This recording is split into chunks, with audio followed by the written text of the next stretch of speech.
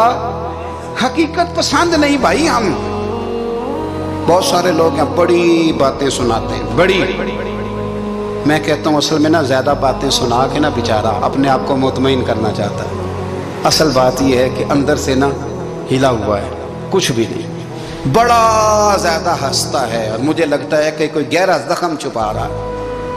اس لیے ملمہ سازی, حقیقت پسند بنو, حقیقت پسند. یاد رکھنا من ترک صلاۃ متعمدا فقد کفر. میرے رسول نے حقیقت بیان کی, فرمایا جس نے ایک نماز بھی جان بوجھ کے چھوڑی اس نے رب کے رب ہونے کا انکار کیا, اس نے کفران نعمت کیا. یہ حقیقت ہے, کوئی کلیریفیکیشن نہیں, کوئی وضاحت نہیں. جو نماز نہیں پڑھتا, جھوٹ بولتا ہے, غلط بیانی کرتا ہے. جو شخص رزق حرام کما کے کہتا ہے کہ اس کے بغیر گزارا نہیں چلتا, وہ جھوٹ بولتا ہے. اس لیے کہ رب فرماتا ہے جب تجھے پیدا کیا ہے تو تیرا رزق میرے ذمہ ہے. اللہ فرماتا ہے کہ لا یکلف اللہ نفسا الا وسعها, میں کسی پر وہ بوجھ نہیں ڈالتا جو اٹھا نہ سکے. نماز فرض کیا اس کا مطلب ہے ہم پڑھنے کے قابل ہیں. اس نے ہمارے ذمہ داریاں لگائی ہیں تو مطلب یہ ہے کہ ہم ذمہ داریاں ادا کرنے کے قابل ہیں, ورنہ وہ کہتا ہے میں وہ بوجھ ڈالتا ہی نہیں جو تجھ سے اٹھایا نہ جائے. اگر چاہتے ہو کہ زندگی میں اطمینان ملے تو خدا را حقیقت پسند والی زندگی گزارو. یہ فضاؤں میں زندہ رہنا, ہواؤں میں, اللہ بڑا معاف کرنے والا ہے. اللہ بڑا کریم ہے معاف کر دے گا، تو بھئی یہ بات صحابہ کو بھی پتا تھی، یہ اہل بیت کو بھی خبر تھی، تو وہ تو ایک ایک بات کا لحاظ کرتے تھے۔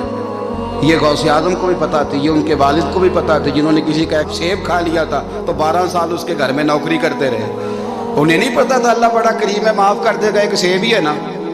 تو حقیقت پسندی آپ کو سکون دے گی، اور اگر آپ نے اپنے آپ کو غیر مطمئن کیا ہوا ہے، بات کچھ اور ہے، اور آپ نے اپنے آپ کو ڈال کسی اور طرف لیا ہے، تو پھر آپ کو سکون مل سکتا؟ سکون حقیقت پسندی میں، اصل میں سکون ہوتا ہے، اداکاری میں سکون نہیں ہوتا۔ تیسری بات سنیں، اگر آپ چاہتے ہیں زندگی میں مطمئن رہیں تو دنیا داروں سے امیدیں توڑ دیں، اللہ اور اس کے رسول سے امید وابستہ کریں، اولیاء اللہ سے امیدیں وابستہ کریں، صحابہ اور اہل بیت سے امیدیں، اللہ اور اللہ والوں سے امیدیں، دنیا داروں سے امیدیں۔ آپ کو پتہ ہے دنیا دار کی تباہی کب ہوتی ہے؟ جب انہیں خوشامدی مل جاتی ہے۔ چودھری کا بیڑا اس وقت غرق ہوتا ہے جب اسے چودھری کہنے والے زیادہ ہو جاتے ہیں۔ سیٹھ صاحب اور نواب صاحب بیچارے تباہ تب ہوتے ہیں بھولے پن میں، جب ان کے دائیں بائیں ریلا ہوتا ہے سیٹھ صاحب کہنے کا، لوگ انہیں کھانا چاہتے ہیں، پیار ان کا نہیں ہوتا، ان کی جیب کا ہوتا ہے، محبت ان سے نہیں ہوتی، ان کی کرسی سے ہوتی ہے، ضروریات کا پیار ہوتا ہے، تباہ کر دیا جاتا ہے۔ ہماری ساری توقعات دنیا داروں سے وابستہ ہو گئی ہیں، ناراض نہ ہونا۔ پیروں نے، مولویوں نے، درویشوں نے، انہوں نے بھی سیٹ رکھے ہوئے جلسوں کی صدارت کرانے کے لیے، یعنی مذہبی جلسہ ہے، اس میں بہت زبردست پڑھے لکھے صاحب تقوی عالم کا خطاب ہے، اور کی صدارت وہ بندہ کر رہا ہے جس نے عشاء کی نماز بھی نہیں پڑھی، وہ بندہ صدارت کر رہا ہے۔ کیوں؟ اس لیے کہ اس نے لاکھ روپیہ دیا محفل میں۔ خدا را دنیا داروں سے امیدیں چھوڑ دیں، ورنہ آپ کمزور پڑ گئے، آپ کی امیدیں ٹوٹیں گی۔ کتنا کمزور ہے وہ شخص جو 2-4 ہزار کے لیے کسی بندے کی چاپلوسی کرتا ہے، اس کے پیچھے بھاگتا ہے، خوش آمدیں کرتا ہے، تھوڑے سے نوٹوں کے لیے، دکھ سکھ میں کام آئے گا اس کام کے لیے۔ میرے رسول کریم علیہ السلام نے فرمایا، جس نے بندوں کو راضی کرتے کرتے رب کو ناراض کر دیا، اس کی دنیا بھی گئی اور آخرت بھی گئی۔ اور فرمایا جس نے بندوں کی پرواہ نہیں کی، اللہ کو راضی کیا، فرمایا اگر رب راضی ہو گیا تو لوگوں کے دلوں میں بھی محبت پیدا فرما دے گا۔ کیا ضرورت ہے خوشامد کرنا دنیا داروں کی، سیٹوں کی، نوابوں کی؟